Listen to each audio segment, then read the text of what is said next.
Hoje, o tema da nossa mensagem é intimidade. Então, nós fizemos essa primeira dinâmica para a gente descontrair e também aproveitar e conhecer um pouquinho mais dos nossos irmãos, que muitas vezes a gente não consegue ter tempo de mesa com todo mundo e a gente queria aproveitar para ter esse tempinho junto com vocês. Mas tem um objetivo, né, nessa dinâmica que nós fizemos. E é aquilo que a Meg trouxe para vocês na primeira ou na segunda questão. Né? Se essas perguntas fossem feitas para você, né, para vocês casais que estão aí. Né? Avalie aí o quanto você conhece o seu companheiro. Afinal, o seu cônjuge e o Senhor, tá? O seu cônjuge e o Senhor, eles precisam ser as pessoas mais íntimas que vocês possuem. Quando nós falamos da intimidade do casal e conhecer profundamente o cônjuge, é muito comum que ao longo do tempo essa proximidade se perca, né? Mesmo morando dentro da mesma casa por anos. Isso acontece pela falta de tempo.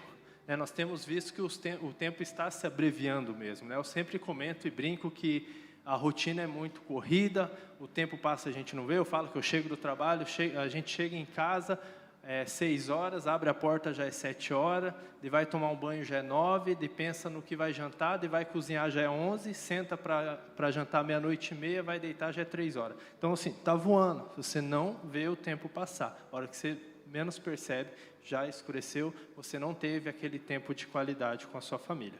E o principal aspecto que é afetado é o diálogo. Nós sabemos que é através do diálogo que nós desenvolvemos essa intimidade com o nosso cônjuge.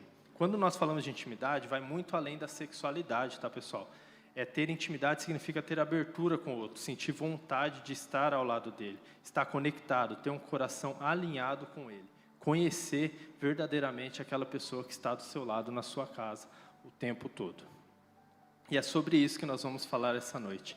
Eu quero pedir para os irmãos que peguem a Bíblia, pode abrir lá em Lucas 15, nós vamos ler do 8 ao 10. Lucas 15, do 8 ao 10.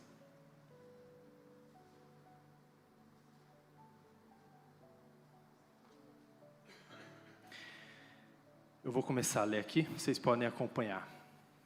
Ou qual é a mulher que, possuindo 10 dracmas e perdendo uma delas, não acende uma candeia, varre a casa e procura atentamente até encontrá-la? E quando a encontra, reúne suas amigas e vizinhas e diz: alegrem-se comigo, pois encontrei minha moeda perdida. Eu lhes digo que, da mesma forma, a alegria na presença dos anjos de Deus por um pecador que se arrepende. Aqui é bem conhecido, né? Nós vemos que é a parábola da dracma perdida, né? Ela possui algo de muito valor e ela acaba perdendo. E quando ela percebe a falta dessa dracma, ela vai procurar até encontrar. E depois que ela encontra, ela celebra publicamente. Quando eu li essa passagem, eu até comentei com a Meg sobre a semelhança que tem com a parábola da ovelha perdida, porque é praticamente a mesma coisa, e ela vem em sequência. Né? E é a mesma história, né? E quando encontra, reúne, se alegrem e tudo mais. E tem uma diferença que é fundamental para essa palavra nossa de hoje. Tá? A diferença, né, que diferente da ovelha, ela não perde essa dracma no campo, ela não perde essa dracma na rua. Né? Ela perde essa dracma dentro de casa. Né? Né? Então, irmãos, quando a gente lê essa parábola da dracma, nós podemos ver que ela fala sobre restauração. E nessa noite, o que nós queremos colocar como dracma aqui é a intimidade. Porque a dracma era algo que tinha muito valor. Era algo que a pessoa precisa trabalhar para conquistar. Algumas versões vai dizer que era uma moeda de prata, então era algo que tinha muito valor. Era algo que provinha sustento. E muitas vezes, quando a gente coloca essa intimidade como algo de valor, nós acabamos percebendo que muitas vezes essa intimidade entre o casal, ela é negligenciada. Porque é verdade, irmãos, nós temos uma vida muito corrida. Né? Se a gente pegar, por exemplo, os casais que estavam aqui, eles são empreendedores. o Daniel toca um negócio, o Fernando toca um negócio, é corrido, porque a gente tem casa, a gente tem filhos, a gente tem ministério, a gente tem trabalho, a gente tem tantas coisas, e essas coisas começam a ocupar o nosso tempo. E a gente acaba não dando prioridade para essa dracma, a gente acaba não dando prioridade para esse tempo de qualidade, onde o diálogo é o que constrói essa intimidade, porque a gente não tem tempo. Quando a gente é casado há algum tempo, a gente começa a falar, não, só de olhar eu sei. Mas, às vezes, o que o seu cônjuge precisa é falar. E nós precisamos ouvir. E, muitas vezes, essa intimidade, ela se perde por falta de diálogo. E nós precisamos entender que, dentro de um casamento, aquela mulher, ela tinha 10 dracmas. Mas, quando ela percebe que ela perdeu uma, ela não se contenta com 9, ela vai atrás daquilo que se perdeu. Dentro do nosso casamento, a intimidade é uma das dracmas, há tantas outras coisas. Há o respeito, há o amor, há a consideração, a admiração, as finanças, há tantas coisas que são importantes dentro do nosso casamento, mas essa dracma, intimidade, ela não pode ser negligenciada. Nós precisamos restaurar essa dracma, até porque, irmãos, como o Misha falou aqui no começo, o Senhor e o seu cônjuge são as pessoas mais especiais. Quando você faz uma aliança, o cordão tem 3 dobras. Não é você, seu filho e seu vizinho. Não é você, seu pai e a sua mãe. Não é você, seu marido e seu filho. É você, Deus e o seu marido ou a sua esposa. O seu esposo, a sua esposa é prioridade. A aliança matrimonial, você e seu marido, são a aliança mais importante aqui na terra. Mães e pais, me perdoem, o seu esposo e a sua esposa é até mais importante que os seus filhos. Porque a palavra diz que quando eles crescem, eles vão deixar pai e mãe para formar família. Então, a pessoa mais importante para você, o seu companheiro de trincheira, de frente de batalha, é o seu cônjuge. Então, você não pode estar desenvolvendo intimidade com outras pessoas se você não tem intimidade com o seu cônjuge. Isso é antibíblico, isso é pecado. Então, nós precisamos refletir. Como eu disse, não foi uma patada, o Misha fala que eu sou da patada. Mas é que às vezes a gente acha engraçado o outro não saber responder. Mas se a gente tivesse sentado ali, talvez a gente não saberia nem as respostas que eles sabem. Então a gente precisa parar e refletir e olhar para nós. Será que eu sei? Será que eu conheço? Será que de fato eu conheço o coração daquele que deita do meu lado todos os dias? Eu sei do que ele gosta? Então a gente não pode perder essa dracma e nós não podemos nos acostumar a perdê-la. Irmãos, a palavra vai nos dizer que quando aquela mulher, ela perde a dracma, ela vai tomar algumas atitudes para restaurar essa dracma. E eu gostaria que você que é casado, ou você que já está namorando, já vai tomando a lapada junto, para quando você casar, você não ser um marido ou uma esposa omissa, já aprenda. Quando você olha para essa mulher, esse homem maravilhoso que o Senhor colocou do seu lado, você o conhece? Você tem intimidade com ele?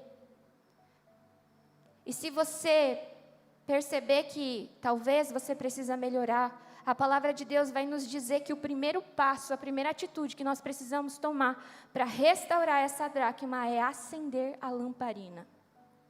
Acender a lamparina fala de trazer luz, fala de revelação. Fala de um lugar onde a escuridão agora não tem mais espaço. Então, quando a gente acende a luz, a primeira coisa é que nós precisamos dar espaço, liberdade para o Espírito Santo, para que ele venha e fale, olha, existe algo que está perdido. Eu preciso trazer luz nesse lugar. Porque a família, irmãos, o casal, ele é a matéria-prima da família. Então, se o casal não está bem, a família não está bem. Então, o Espírito Santo precisa trazer essa luz. E quando eu falo não estar bem, não significa quebrando pau. Não significa a ponto de divórcio. Não, irmãos. Às vezes vocês não estão brigando, mas vocês estão distantes. Às vezes vocês são dois desconhecidos que se acostumaram a viver num ambiente sem briga, mas são estranhos. Nós precisamos restaurar essa intimidade. E isso fala sobre acender a lamparina, sobre trazer luz, sobre ser humilde para reconhecer que algo foi perdido. Fala sobre sair do comodismo e levantar e falar, não, eu preciso acender a luz. Eu preciso olhar para a palavra, que é a lâmpada, e perceber, será que eu estou sendo um marido conforme a palavra de Deus me instrui? Será que eu sou a esposa conforme a palavra de Deus me instrui?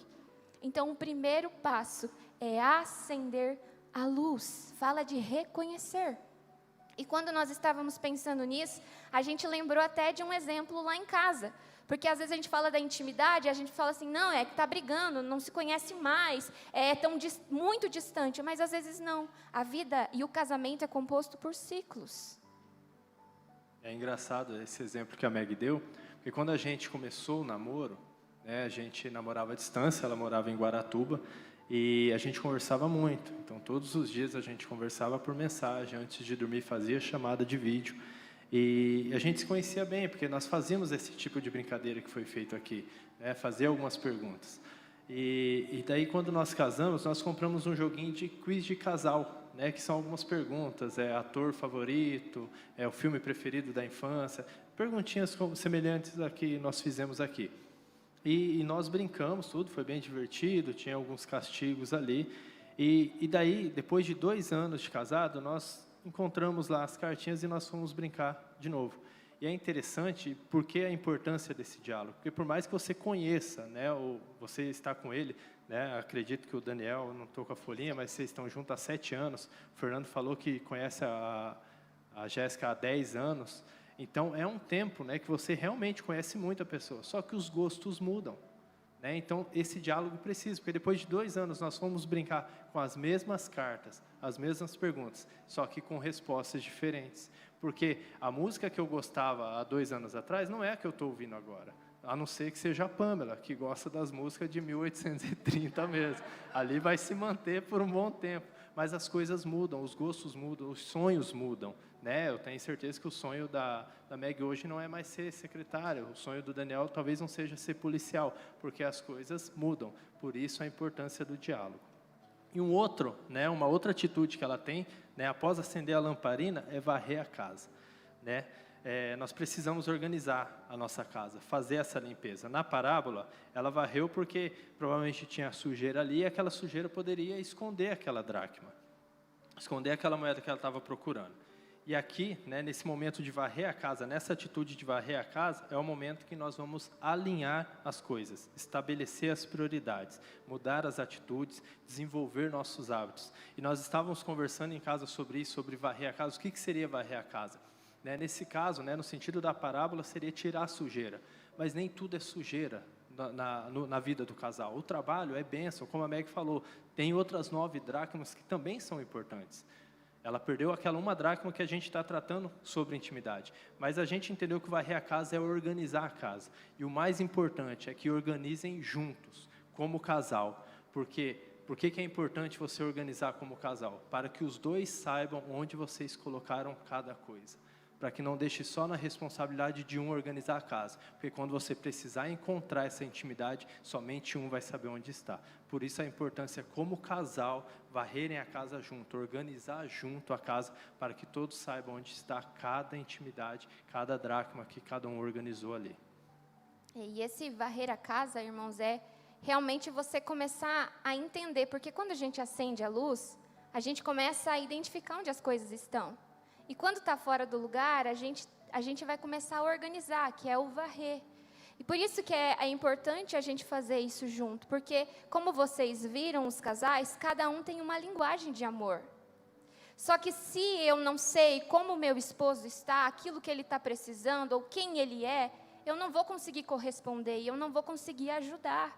E o papel da mulher é esse, de dar suporte, de ser auxiliadora. E esse homem precisa proteger, mas proteger de quê, se ele não me conhece?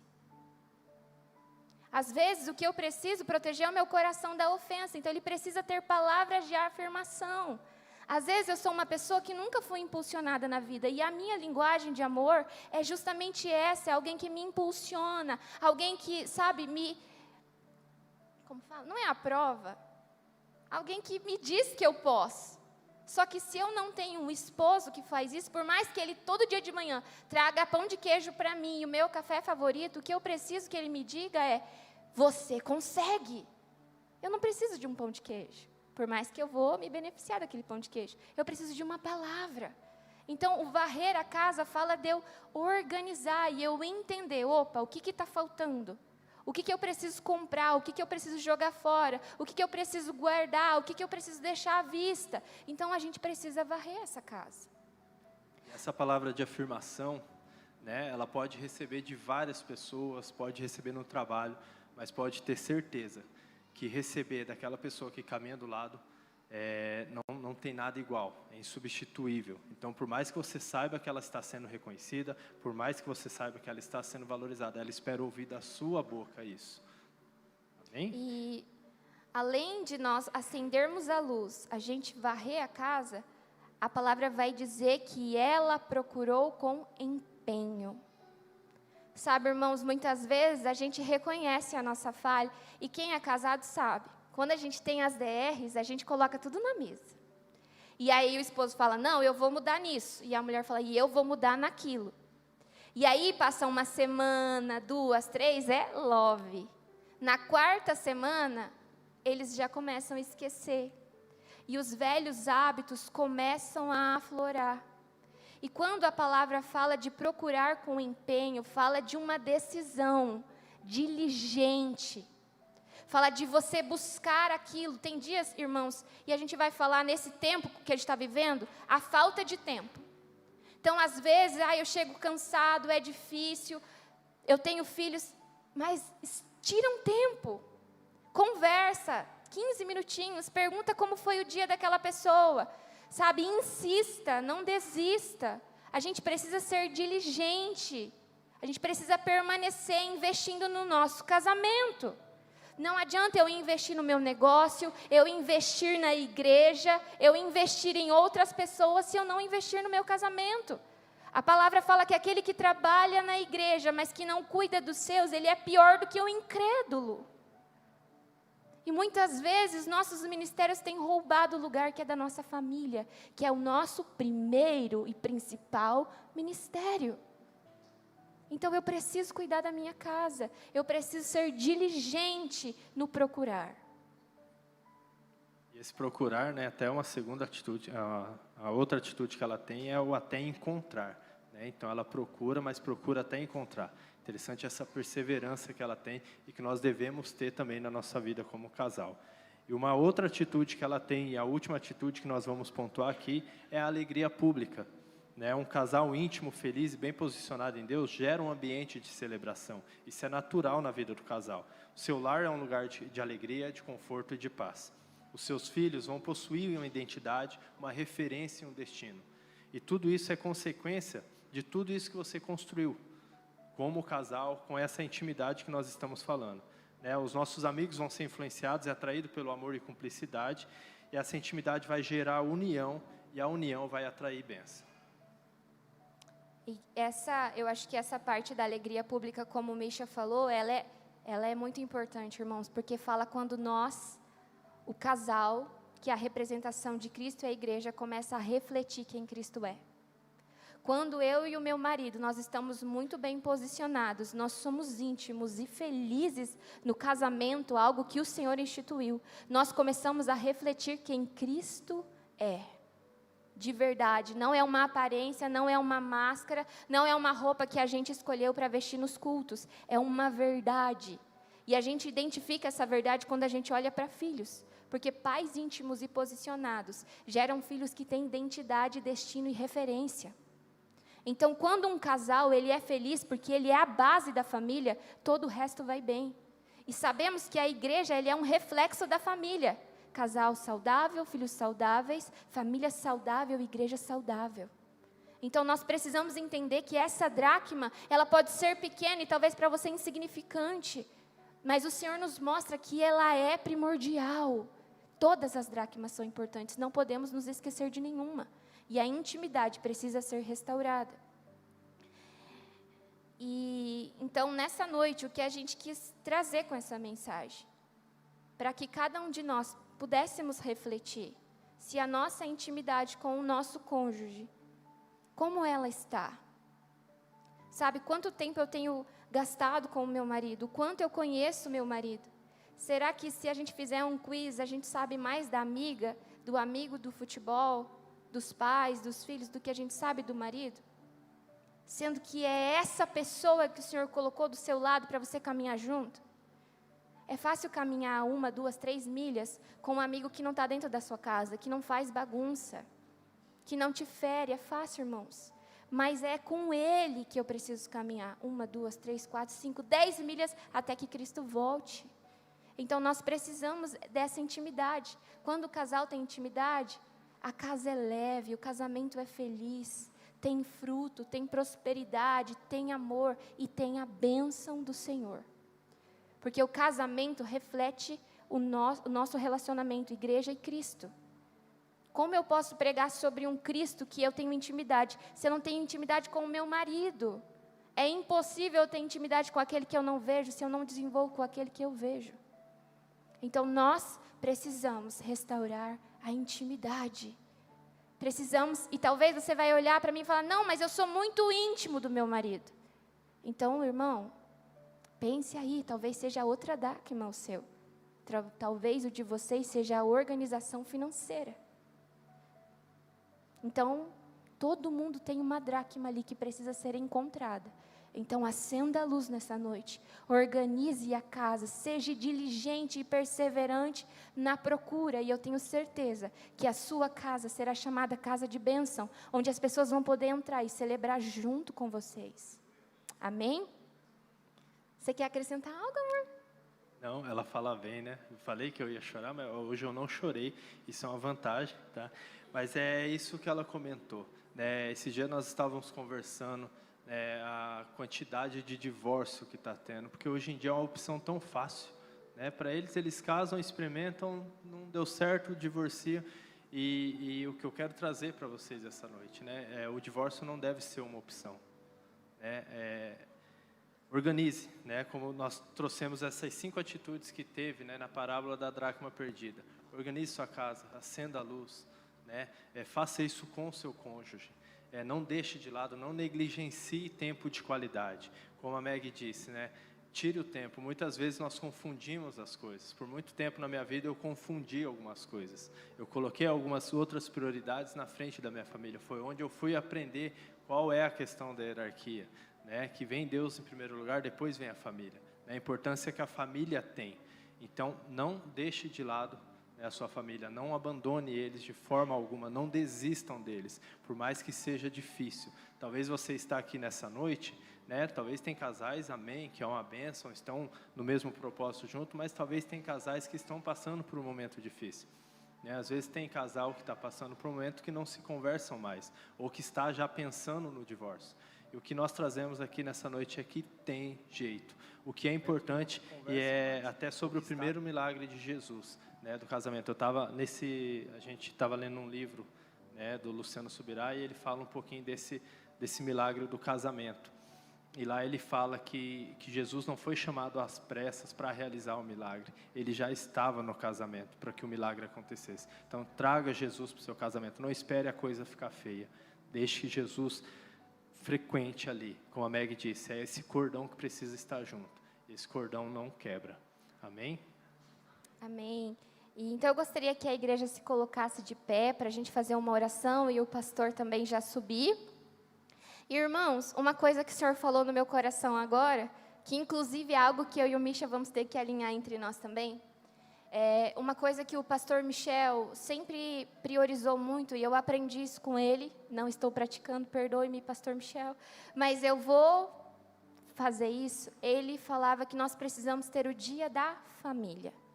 o dia em que é só eu, o meu marido e os meus filhos, mas também é importante o dia onde é só eu e o meu marido. Nós precisamos estipular isso, porque na correria, irmãos, nós somos levados. Mas a gente precisa definir, amor, sexta-feira à noite, depois que a gente levar a Branca, nós vamos sair para jantar e vamos ser só eu e você. Nós não vamos convidar ninguém. É eu e você. E na outra semana é eu, você e a Branca, porque os nossos filhos também precisam entender que a família é prioridade. Então, se você que está aí agora, em nome de Jesus Cristo, você não tem o hábito de ter o dia da família, onde você esquece. Igreja não é esquecer Jesus. Ele precisa ser o convidado de honra. Ele tem que estar lá. Mas esquece igreja, esquece ministério, esquece celular, esquece parente. É você e a sua família. O tempo onde vocês vão sentar na mesa, vão olhar olho no olho, vocês vão conversar, vocês vão se abraçar, vocês vão se beijar e vocês vão ter tempo de comunhão, porque onde há comunhão tem bênção. Então nós precisamos desenvolver isso dentro do nosso lar. Sabe, marido, prepare um ambiente gostoso, leve a sua esposa num restaurante legal, ou esposa, faça a comida preferida do seu marido. Nós precisamos desenvolver isso, como igreja, desenvolver o dia da família. Em outro livro que eu li, gente, eu não sou de ler livro, tá? Meg pode até me olhar estranho, mas acho que eu li 2 livros, é os 2 que eu estou citando aqui. Esse outro livro que eu li, o pastor fala sobre o casamento. E ele fala sobre esse dia da família, que ele tira o dia da família. Ele falou que uma certa noite, uma pessoa ficou ligando para ele, desesperado, porque o casamento estava destruído, a esposa querendo sair de casa, enfim, estava uma guerra na casa. E ligando para ele, ele falou, olha, eu não posso te atender, eu estou no meu dia da família. E a pessoa desligava e ligava de novo, mas como assim, você é pastor, você não pode atender? Eu não posso te atender. Eu estou no dia da família. Ele falou que o dia da família, para ele, ele não faz nada, ao não ser relacionado à família. E a pessoa falou para ele, você é pastor, como assim você não pode me atender? Ele falou, se você tivesse tirado o dia da família, você não estava nessa situação que você está agora, precisando que eu te tire dela. Então, essa é a importância desse dia. Como a Meg falou, a gente precisa colocar em prática também. Nós não vivemos isso. Nós temos momentos nossos, temos momento em família, viajamos em família, às vezes vamos tomar um sorvete, mas a gente não tem como regra um dia. E a gente está falando da importância de você ter um dia para a família. E como ela disse, o fato de você, às vezes, não estar num compromisso da igreja, não quer dizer que você abandona Deus, porque Deus precisa estar nesse dia da família que você vai estar tendo. Amém?